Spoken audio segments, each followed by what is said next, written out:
And greetings from all of us at IPM. We're thrilled to have you with us again this Friday, February 26th at 11 o'clock Eastern Time here in the United States for our weekly virtual forum where we get an opportunity to come together with friends and staff, project partners, and supporters of IPM to share and learn from one another in the midst of this ongoing pandemic. We're live on Zoom as well as Facebook, and as always, we would invite you to chat into the Zoom function if you'd like to share a question for today's speaker or a question related to anything else with IPM. You can also comment on the Facebook feed, though that's a little delayed. We'll try to stay abreast of the feed as well as we always do each Friday. Today, we are thrilled to be joined this Friday by the newly elected vice or co-chair, excuse me, of IPM's International Executive Board of Directors, the Reverend Dr. J. Clint McCann, or Clint as we all know him. Yeah, Clint works. Clint works.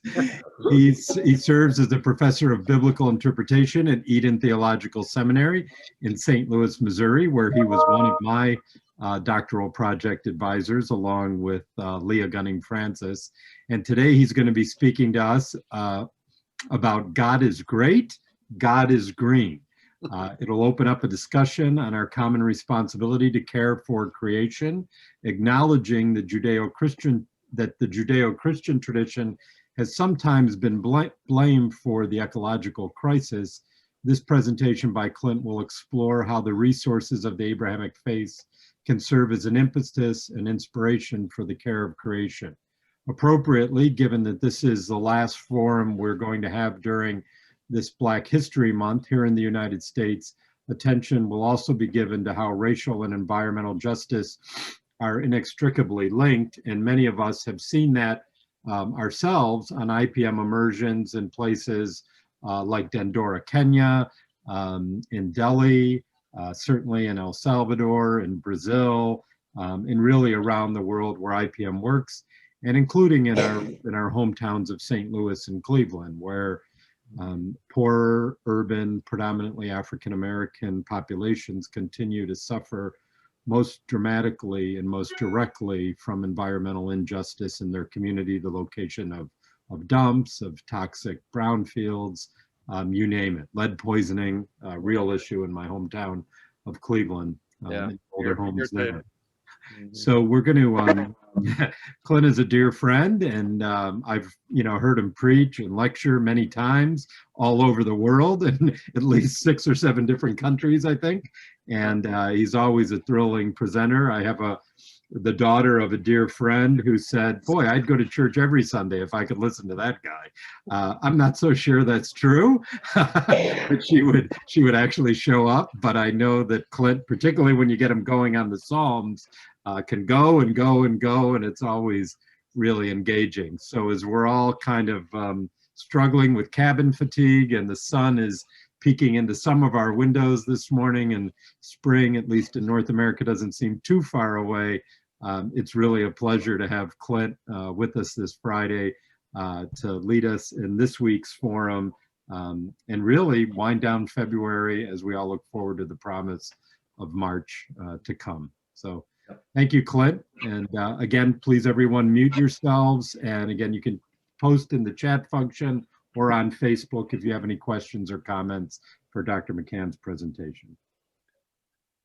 Thank you, Joe, and welcome everyone. I'm always actually thrilled and amazed that we can gather an international community every Friday morning. I think that's one of the upsides of Zoom. There are lots of downsides of the pandemic and the measures we're having to take to deal with it. But one of the upsides is that we can gather an international community, and that is so much needed in our world. So thank you for the opportunity to present a few thoughts here this morning on the ecological crisis. I hope you're aware what a crisis it is. The ecological writer Bill McKibben who's actually done some work in biblical studies as well. He's mostly known as an environmental writer and activist, but he has a little book on the book of Job and the scale of creation. And in this book, Bill McKibben says, in his opinion, and I think he's probably right, that ecological degradation, the trashing of the earth, essentially, is the single greatest moral crisis facing humankind today. There are lots of other moral crises, racism and the resurgence of nationalism and tribalism and white supremacy and poverty and hunger and all kinds of other big problems. But it just may well be that the ecological crisis is the single most pressing moral problem facing humankind today. So we need to talk about it. IPM is aware of this issue and this problem. Evidence for that is the, you can't see this probably very well, but this is an article by Adela, one of our El Salvador staff people and regional directors for Latin America and the Caribbean. This is from one of the Connections a couple of years ago.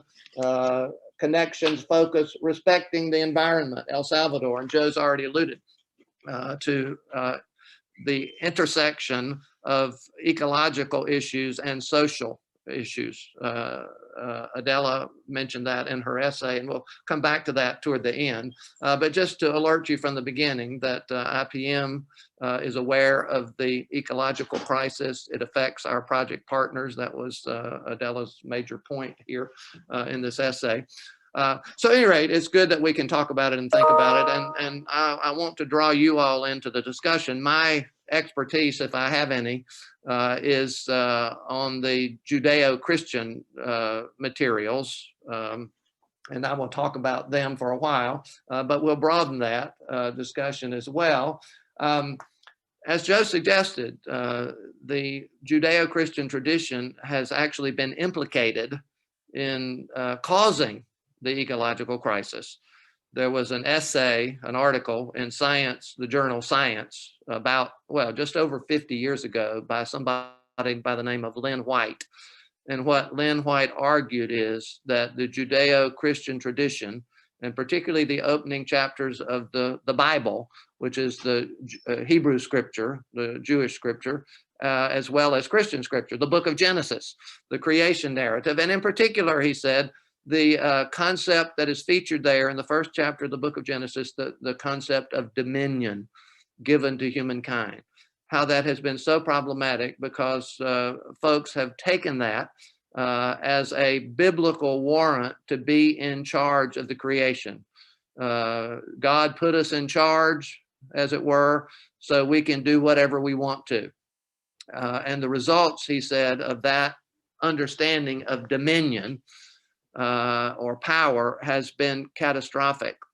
This was 50 years ago, and things have only gotten worse in the last 50 years in terms of the scope of the crisis.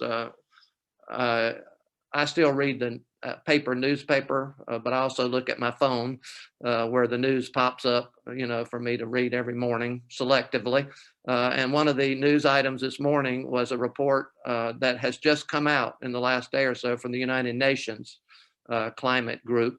And the suggestion was dire, that if we don't take urgent action within the next 10 months, the results will be catastrophic. But they're already catastrophic in many ways, given the kinds of things that are going on with the climate in the United States and beyond the United States. So at any rate, it bothers me as a biblical scholar that the Bible has been implicated in this whole crisis.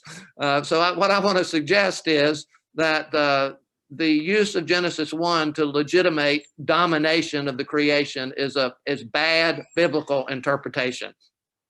So what I want to offer briefly from the Judeo-Christian perspective is a better interpretation of Scripture that urges us to care for the creation, not dominate it, but exercise dominion in the direction of something like stewardship or partnership with God and with each other and with the creation itself in preserving the world, not destroying it. So what I also want to acknowledge, although I'm going to, this is where we can open it up and you can offer your thoughts, that it's not just the Judeo-Christian tradition and its sacred texts that offer encouragement and support to care for creation.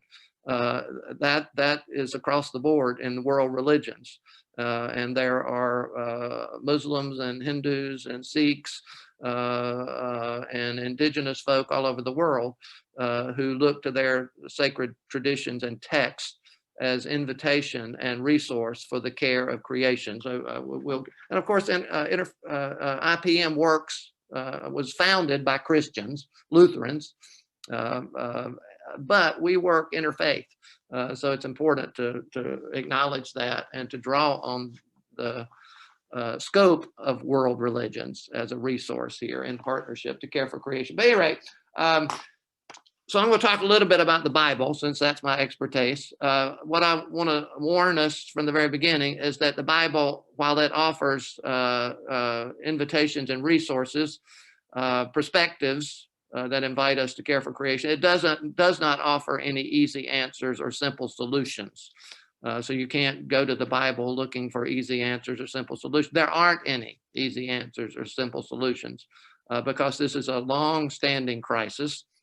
And it has many dimensions, you see, and there's no quick fix. It's going to be a monumental effort over a long time if we're going to turn things around. And the scary thing is we don't have a whole lot of time to turn things around before the results become even more catastrophic than they are. So what we can offer or find in our sacred traditions, Judeo-Christian and otherwise, are what one scholar, biblical scholar, who's also very informed about ecological issues and so on, Ellen Davis, who used to teach at Yale, but she teaches at Duke University, Duke Divinity School now. She says what the Bible can offer are what she calls vision and principle. That is, ways of seeing the world that hopefully might lead us to different ways of acting in the world. So what I'm looking for are vision and principle, things that guide us as we think about the earth and the future of the planet, including the future of the human community, of course. So at any rate, I'm going to start where Lynn White started in criticizing the Judeo-Christian tradition, and that's the first chapter of the book of Genesis. This is not going to be exactly a Bible study, but I will remind you that the first chapter of the book of Genesis, the creation account, and by the way, I'm not taking this as a scientific account of creation, it's poetry.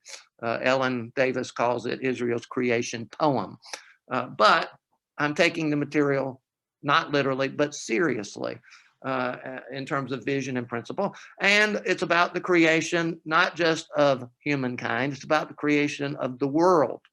And humankind obviously plays a part. And humankind, imaging God somehow, is given dominion.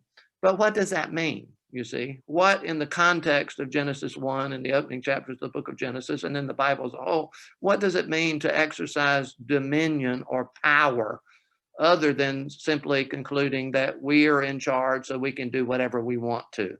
That's been the problem, of course. We've done whatever we want to without regard to the rest of the creatures and the rest of the creation, the earth itself. So are there things in Genesis and elsewhere in the neighborhood, in the context of both the book of Genesis and scripture as a whole, that would call us to think about or lead us to think about dominion in a different kind of way? And there are.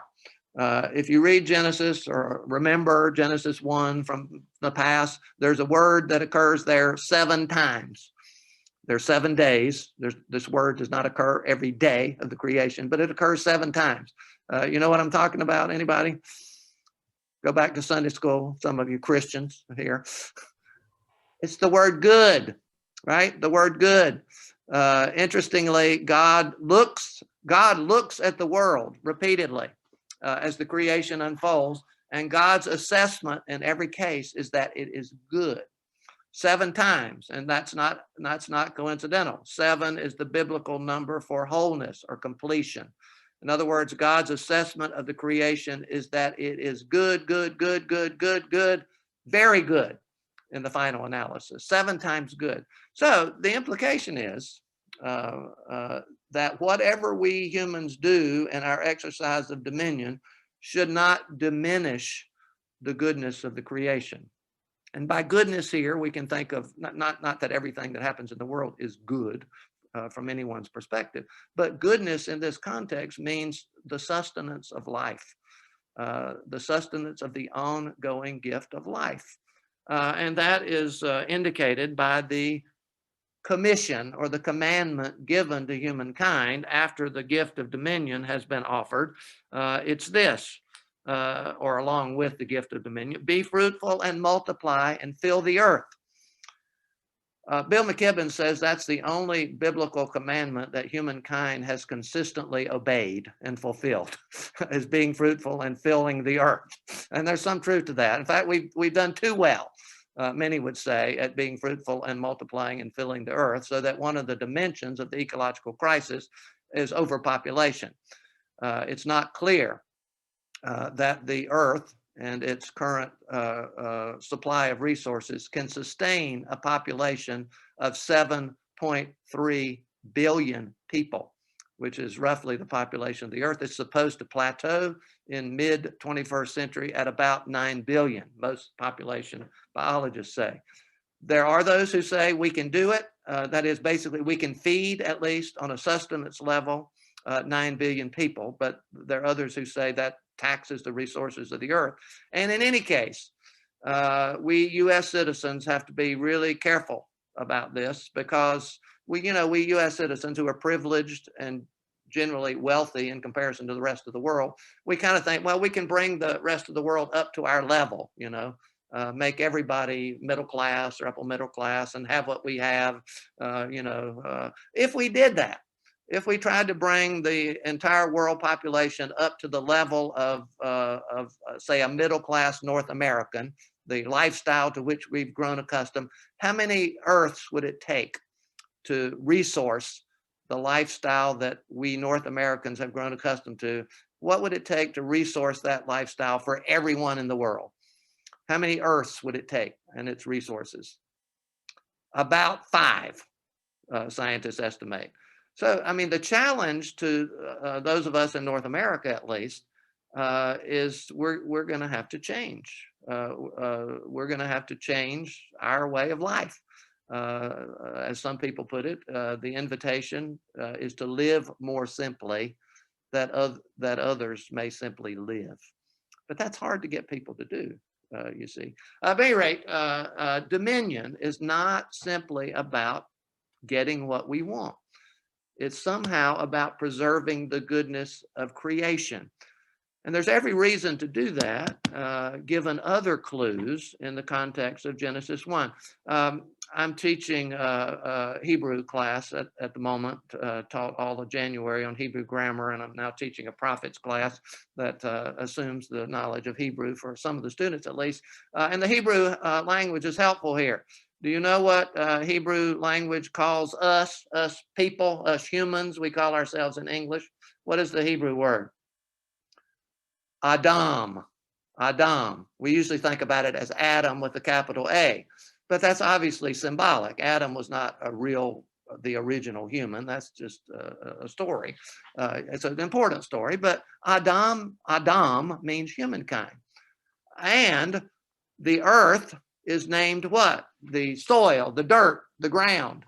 In Hebrew is named Adamah. It's the same word with an additional ah at the end, you see. So what the Hebrew poets and storytellers and narrators knew that we often forget is that our fundamental identity, that is Adam, is inextricably tied to the earth itself. Adamah. That's why there's one very prominent Old Testament scholar, Phyllis Tribble, who tries to capture this etymological connection by translating Adam not as man, or not even as the more inclusive humanity, but as earth creature. That is, from a biblical perspective, we are fundamentally, essentially, inextricably creatures of the earth. You see what that implies? If the earth suffers, if the earth is degraded, we earth creatures are threatened in the process. And scientists, I mean, the frightening thing is that scientists, reputable, smart scientists, I mean, we got a problem in the US about, not trusting science, as you well know. Even those of you who aren't in the US, that's, I think, well known, the number of people in the US who are anti-science. But the scientists know, and they are telling us, and it's frightening, that it's quite possible by the end of the 21st century that the earth will no longer be able to sustain a human population. You see, it's frightening because the future of the earth is the future of humankind. We are inevitably Adam in and in relation to the Adamah. That's a principle we need to recover. And remember, I'm talking vision and principle. We need to know, and it's a biblical perspective. It's one of the resources of our faith, that our future as Adam, humankind, is inextricably tied to the well-being and the future well-being of the earth itself. So there's another vision or principle. There are a couple more, just in the context of Genesis 1, and then I have to talk about a psalm real briefly, and then we'll move in a different direction. In Genesis 2, there's two creation stories, some of you recall from biblical study. There's two creation stories. I'm talking about the first one that mentions dominion. There's a second one that is just different. God does not speak the world into being, as in the initial creation poem. In chapter 2, God is a artisan, a potter. So God takes the Adamah, the dirt, and shapes it into a creature called Adam, and then breathes life into it. That's just a different story. But what I want you to notice is what this earth creature is supposed to do in the garden, which I take to be symbolic of the earth. You see, it's a famous verse. The Lord God took the Adam, the earth creature, and put the earth creature in the Garden of Eden. Eden, by the way, is a Hebrew word that means delights, a place where everything is right. That doesn't characterize Eden Seminary particularly, but not everything is always all right at Eden Seminary. But anyway, Eden Seminary is not named after the Garden of Eden. It's named after a trolley stop in North St. Louis where the seminary used to be located, but that's a different story. So anyway, God takes the earth creature and puts it in the garden, and the New Revised Standard Version of the Bible says to till it and keep it. That's one of the worst translations in the entire New Revised Standard Version, because that word does not mean till. In other words, it's the job of the earth creature not to till the garden. That word in Hebrew means to serve. To serve. You see, it's a very important word in the Bible, elsewhere used of how we were to respond to God. We're to serve God. And elsewhere it's translated as worship. I don't think the point is that we worship the earth. But clearly the point is that we put ourselves at the earth's disposal. We are servants of the earth. In other words, that's not the way we usually think about it. We usually think about the earth as here to serve us, right? And so we talk about it as a resource, as if that's all it were, that it's there to serve us. No, it's the other way around. We are here to serve the earth. And of course, as I've said, there's a maximum degree of a legitimate self-interest. If we don't serve the earth, we don't prosper, because we are creatures of the earth. If the earth is degraded and its future is threatened, then our life is diminished, and our future as human beings on this planet is threatened in the process. So again, in terms of a vision or principle, what is the vocation of humankind? To serve the earth. So where NRSV says to till and keep, I would articulate that or translate that and generalize as a vocation of humankind, what we're here for, to serve and preserve, the garden, that is to serve and preserve the earth itself. So anyway, those are the kinds of directions that I think a better response of the Judeo-Christian tradition and its creation narratives than the Lynn White assertion that it's the Christians and the Jews' fault that we have degraded the creation by way of our misconstrual of dominion. Dominion properly understood in its context means not domination, but something like stewardship, care of creation, partnership with God in the care of creation, something like that. And we need certainly desperately to recover that vision and that understanding. Okay, I'm going to talk about one more psalm, and then we're going to move, or one psalm, not more psalm. We haven't got there yet. It's the very last psalm in the book of Psalms. And again, I'm thinking here in terms of vision or principle. It's a psalm of praise. The whole book of Psalms is named in Hebrew praises. They're not all songs of praise, but there's a final invitation that brings the whole book of Psalms to a crescendo of praise. And it goes like this. Let everything that breathes praise the Lord. Get that? Let everything that breathes praise the Lord. So what is it that breathes? People, right? People breathe. But what else? Who else breathes? Animals breathe.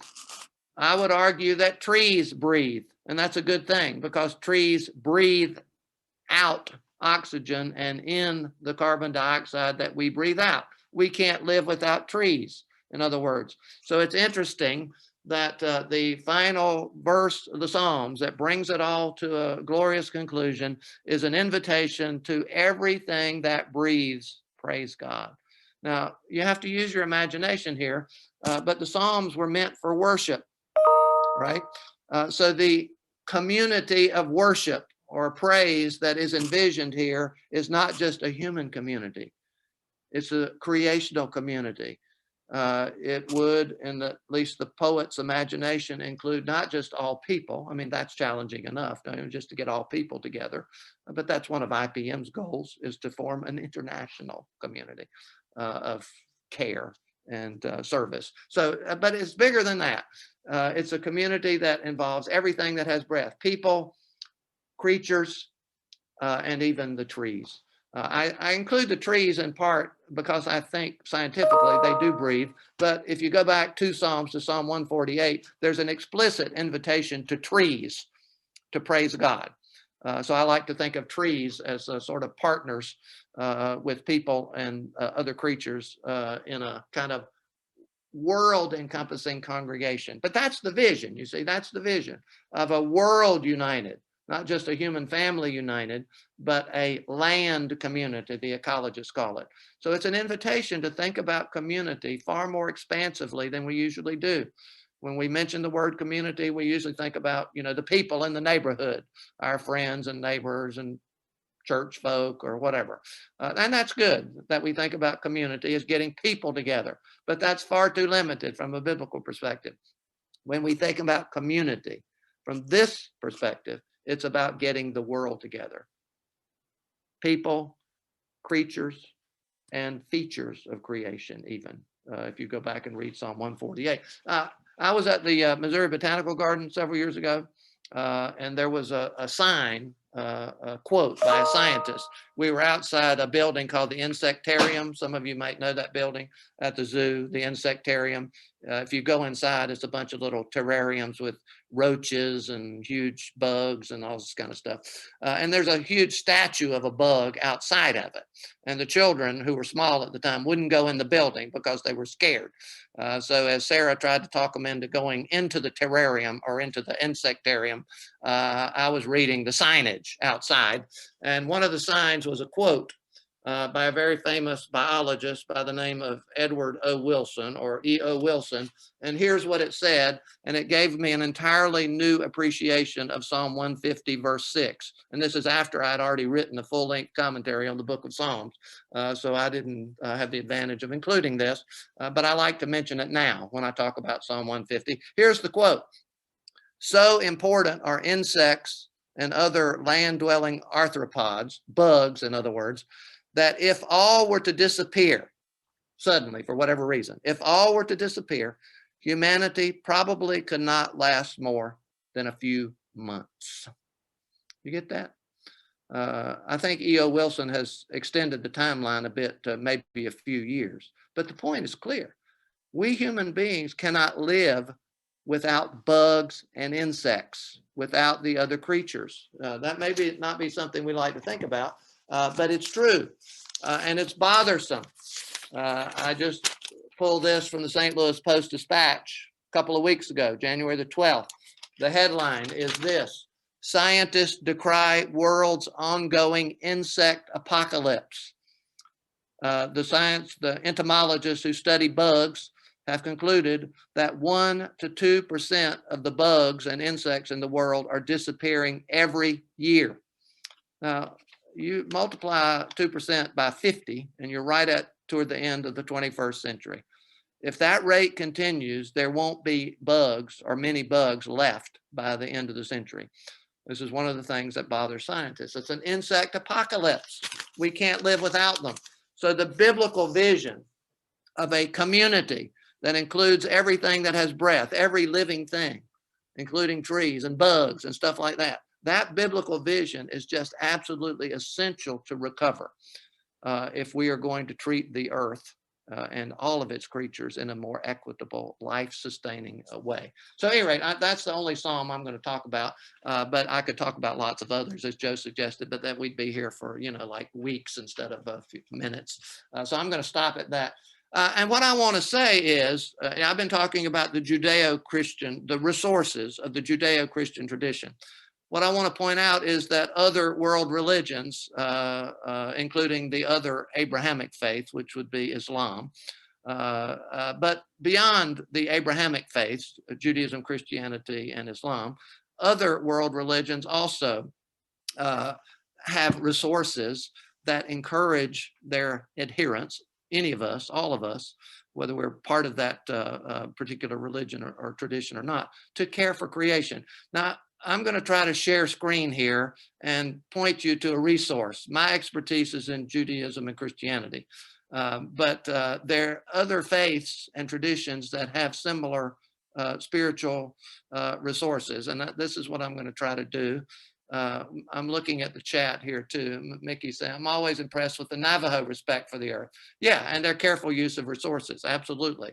Indigenous traditions within what is now the United States, Navajo, and indigenous folk all over the world have traditions that encourage treating the earth as a relative, right? Mother Earth, Sister Earth, these kinds of things, in a way that we industrialized, urbanized North Americans tend to forget. Okay, I'm going to try to share screen here and go. My son Ian is my tech assistant, and he's not here right now. Okay, I think everybody's seeing this, the Yale Forum on Religion and Ecology.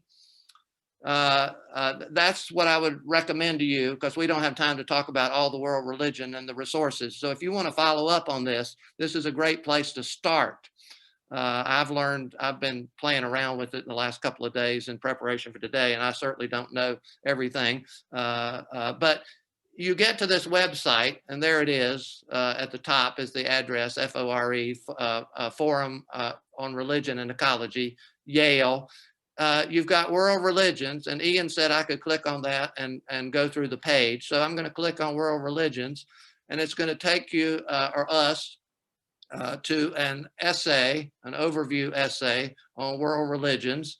And it's also at the right of the screen, a listing of all the world religions at this site that you can click on and learn about the resources in those traditions that encourage creation care and the importance of the sacredness even of creation.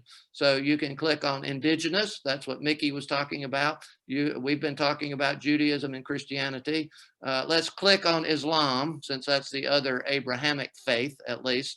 But you can see all the rest of them: Sikh, Baha'i, Hindu, Jainism, Buddhism, Confucianism, and something called interreligious. I haven't clicked on that. But if I click on Islam, for instance, it takes us to another site, and there are lots of resources there. There's an overview essay on Islam and ecological directions. There's an extensive bibliography. There's a listing of projects that Islamic folk are carrying out in the United States and beyond. There are links to statements. Churches and denominations and traditions make statements about ecology and environment in the world. There's a link called Sacred Text that I will click on, and kind of show you. It will take you to some of the words of the Quran, which is the basic holy book of Islam, of course. But it will all, and we're not going to pause over these, but you can kind of get a sense. God is the one who created the heavens, the earth, and so forth. It's not too dissimilar for the language of Genesis 1. God committed the sun and the moon to your service. Yeah, the earth is there for us, but it's not going to serve us if we don't serve it. Any rate, sacred text, a part of the Islamic tradition is not just the Quran, but a collection of sayings of Muhammad that are called the Hadith, or the traditions. And again, there's a listing of some of the pertinent Hadith. The messenger of Allah, peace be upon him. And by the way, Islam is based on the Semitic root shalom, that is the basis of the noun in Hebrew that means peace. So Islam means those devoted to peace. The whole earth has been made a mosque for us. Again, the sacredness of the whole creation. Allah's messenger, there's none among the Muslim who plants a tree or sowed seeds, and then a bird or animal eats it, but is regarded as a charitable gift. Now, those, again, like Hebrew scripture in the Old Testament, they're not giving us any answers, but they're giving us a vision, a perspective on a creation, a planet, a world that is not simply ours to dominate. And the suggestion that we're in it with the animals and the birds, as well as other people, again, is similar to the direction of the end of the book of Psalms, that from the larger perspective, we humans are part of a majestic and deeply interconnected and interdependent creation. To fail to grasp that vision is to endanger the earth, and because we are earth creatures, to endanger ourselves. So at any rate, that's the kind of thing that you can get in terms of the Yale Forum. One more thing, I'm going to try to take us to a different website here and go back to the article that I held up. I don't know whether you're seeing me, but Adela's article in Connections 2 years ago, entitled Respecting the Environment, El Salvador. I mentioned it earlier, but I want to highlight a piece of it now. Adela in that article quoted Leonardo Boff, the Brazilian liberation theologian. I'm going to go to this, who suggested this, that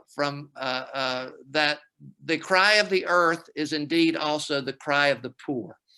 The fate of the poor and the fate of the planet are repeatedly linked. This is because the poor are the ones who most closely share in the pain of the earth. That's the interconnection of environmentalism and its social aspects. That is to say, we really can't think about the environment and the needs of the environment without thinking about society as a whole and about justice. Leonardo Boff knew that. Pope Francis's Laudato Si on care for our common home cites that same perspective. And that connects us to the question, or the reality, and the unfortunate reality of environmental racism. This is just something from the World Economic Forum, just a kind of brief introduction to environmental racism. In terms of the definition and some of the dimensions of it. There's a graph here, for instance, pollution exposure by population.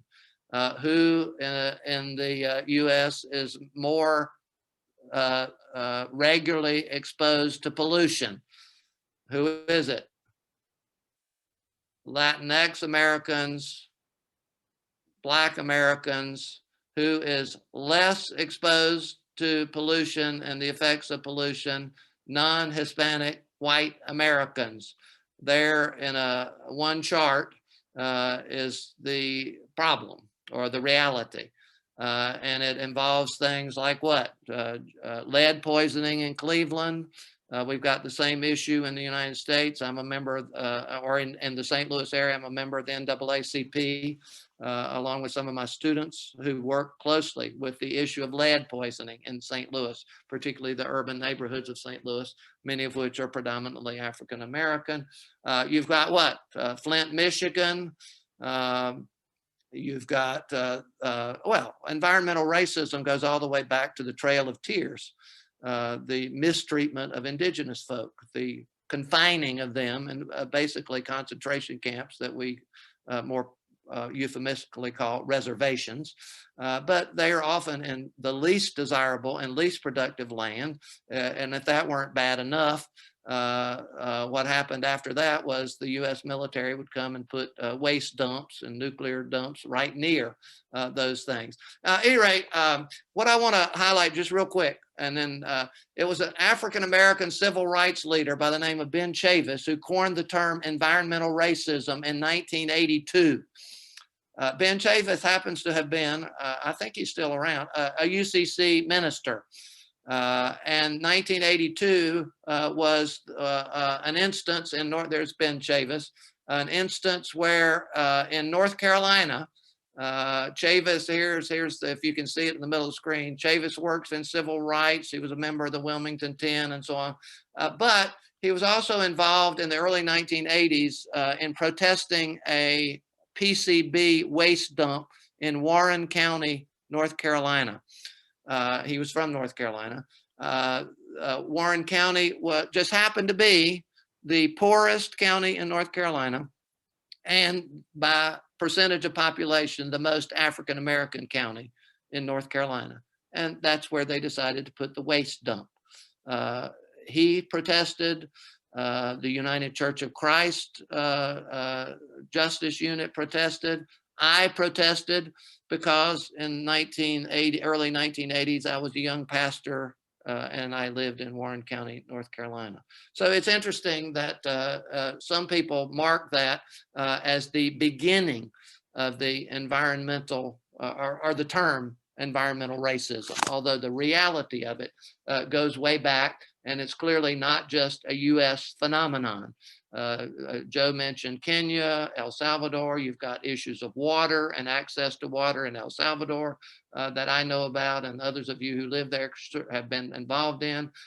You've got instances of mining in El Salvador and other Latin American countries where the victims of the mining pollution are generally poorer people, often in rural areas, and probably often more indigenous than the Europeans who were took the land and were given privilege and access to it. So anyway, I'm going to stop all that, and go back to one concluding quotation here, and it's this. This is I'm going to quit screen sharing now, I think. Yeah.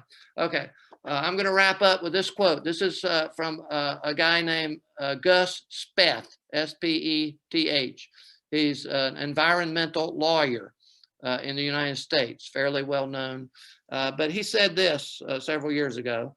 I used to think that the top environmental problems were biodiversity loss, ecosystem collapse, and climate change.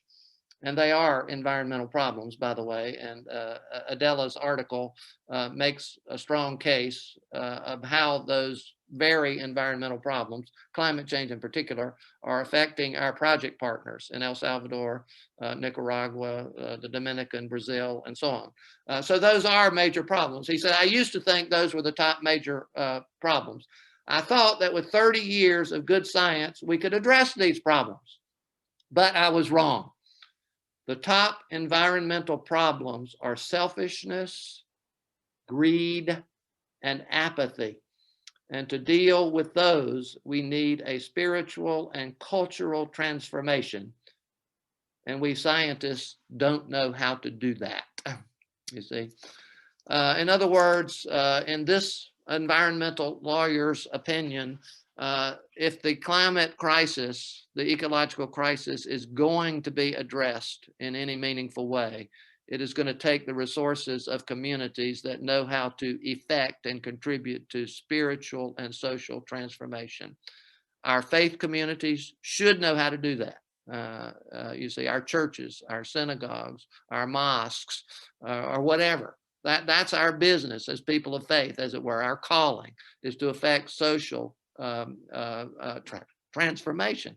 That's IPM's calling in major way too, is to affect social transformation and cultural transformation on nothing short of a world-encompassing scale, and that's what it's going to take to address in any meaningful way the ongoing ecological crisis. So I'm going to stop and invite any of you from other places in the world other than the United States to build on what I've said, to give examples of environmental racism in particular. Joe had mentioned a few, and to kind of see where IPM is involved and may continue to be involved. So again, thank you all. I'm looking at. Thank you, Clint. Thank Yeah. you. That was excellent. And as as I warned you all earlier, he packs a lot into a half an hour, so we could go for 30 days probably.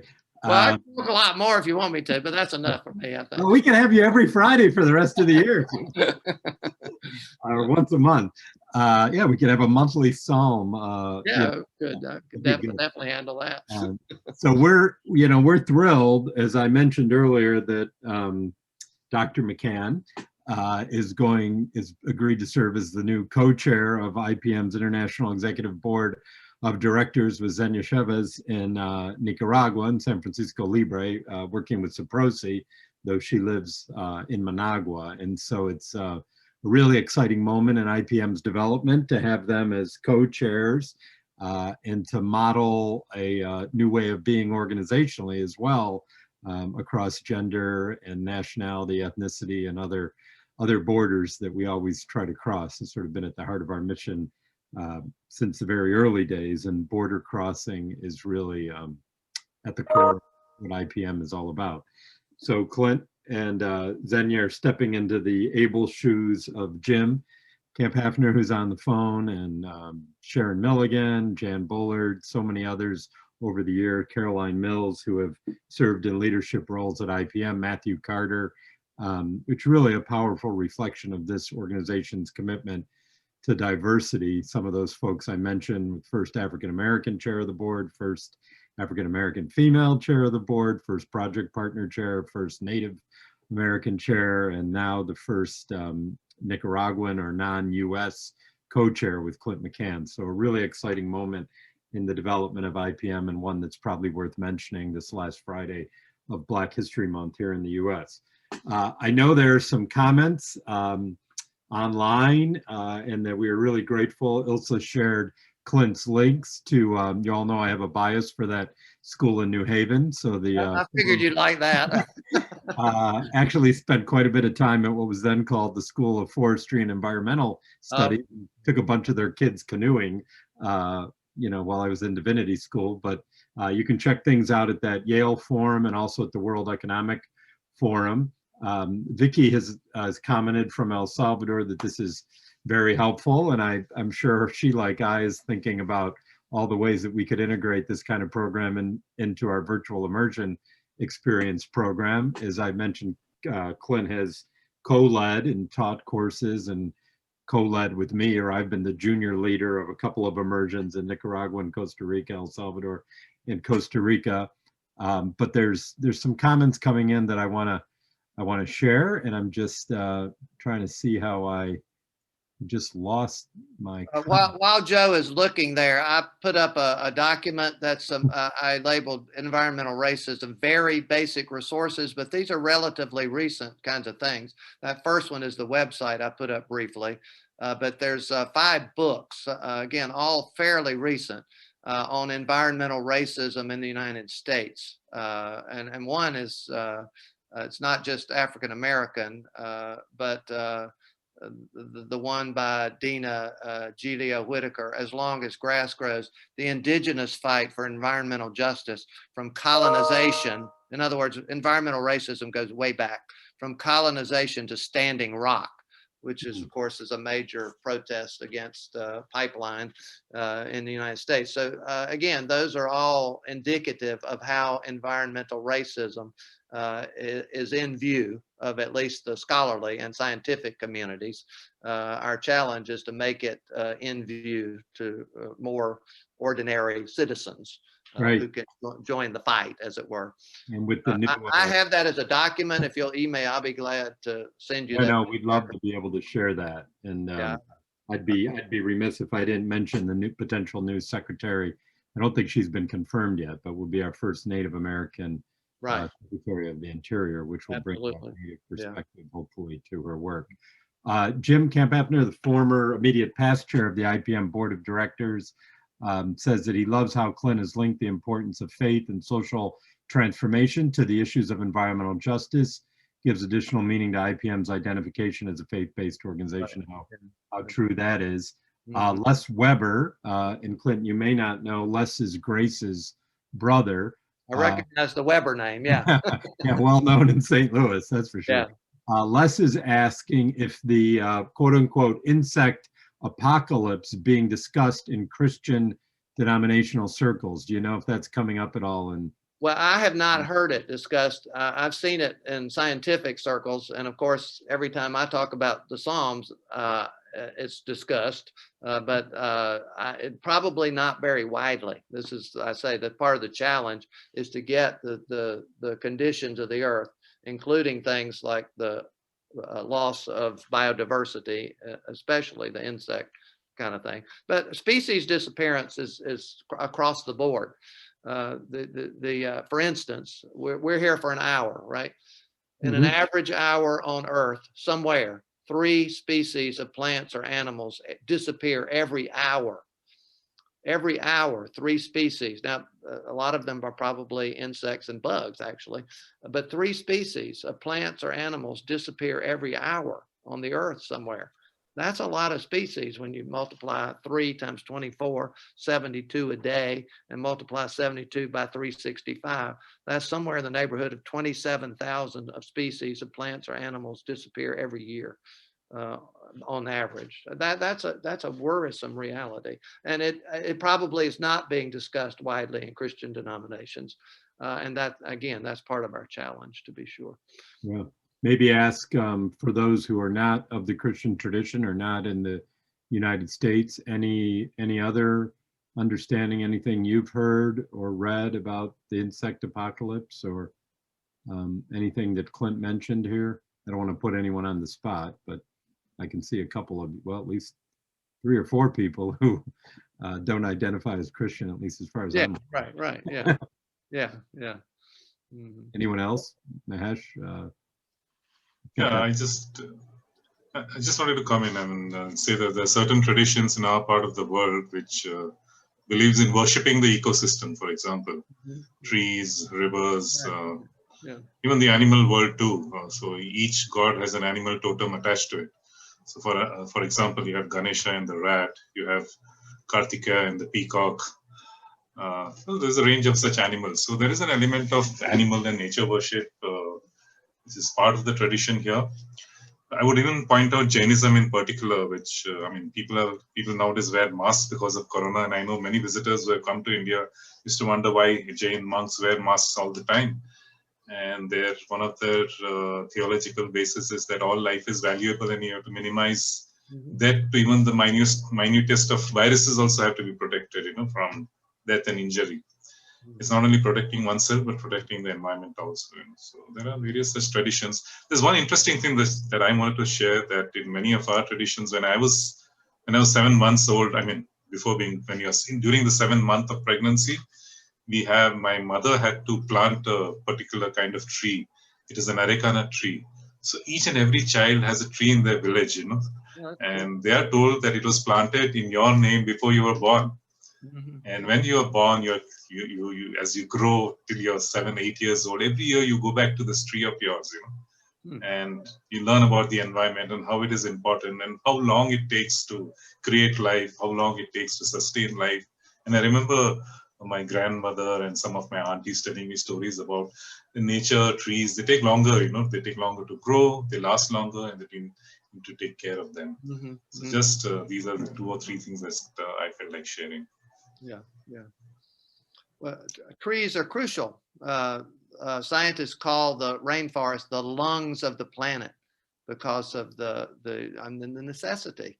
I'm more and more inclined to be a tree hugger myself. That is to view trees as part of the, as it were, the gathered community, a part of the world community, and they're crucial. And deforestation, of course, is a major problem, including the average statistic is that an acre of rainforest disappears somewhere in the world every second. So, and we've got partners in Brazil. There's a major rainforest. Indonesia as well. So it's not just North and South America. I mean, there are forests, old growth forests in the Arctic regions or northern Canada. We've got to protect those regions. And of course, the pressure, industrial pressure, is to forest them. There's agriculture to cut down trees to raise food or graze cattle in Brazil and so on. So there are real economic pressures against trees. So I really like the idea of every person, every child has a tree. That's really cool. Yeah. For those of you who might be interested, there's a wonderful book I heard the audio version when I used to travel and drive a lot. The Hidden Life of Trees, What They Feel, How They Communicate, Discoveries from a Secret World by Peter Wohleben. He's a German. Oh, there you go. So Clint can hold it up for you. So that's a wonderful. I like trees. Yeah. Yeah. You like trees, you'll love that book. There's a German forester. Yeah. Right. Wohleben. Yeah. And also just to draw your attention to a dear friend of our family and someone who's gotten more engaged with IPM of late, Rebecca Lambert, Lambert, has a TED Talk that she did for the centennial of Acadia National Park on trees and going to trees. In her case, the impact her relationship with a particular tree had on her healing at the time of her father's passing. And, what's her name, Joe? Rebecca Lambert, Lambert. Rebecca. Yeah, she was on the same program with Aline Okay. and George, now known Geo Neptune, when he delivered it. I think he was George still on the Wabanaki experience in nature. A good friend of ours as well. It looks like there's some other comments just for those on Facebook. Vicky, really thanking you, Clint, for the input, as well as Sony, who's on the call late at night there from Kathmandu in Nepal. Thank you for being with us, Sony. Mahesh is, about the Chipko movement. Yeah. You might all want to check that out if you don't. Literal tree huggers in that case. Literal tree huggers. Literal tree huggers. To save them from being cut down, which Mina shared, Mahesh's spouse Mina shared in our presentation, virtual immersion experience. Anyone else on Zoom have any comments at this point? Anything you'd like to add? You can feel free to unmute yourself and just chime in. Clint, I just wanted to thank you for your presentation. I'm really compelled to apply to Eden so that I could hear you lecture in class. Honored to have you. Yeah. But you are so dynamic, and I really appreciated hearing, the commonality of the various faiths for, care for creation, and it really speaks volumes to also the point you made about the environmental racism and how science is discounted and, for reasons of selfishness and greed. And, it's so important to have this issue up and present in front of all of us. So this was wonderful. Thank you so much for all that you shared. Glad to be a part of it today. One more thing, I have I put up on the screen a little very brief bibliography about environmental racism. And I have that in a file. If anybody emails me, I can easily send that to you. But I have a much more extensive bibliography, like 12 pages on ecological issues and the intersection of faith and ecology and all that kind of stuff that I use in a course called Greening the Bible that I teach regularly here at Eden. If anybody wants that, that may be more than you need to know or want to know. But if you want an extensive bibliography, it's all in English.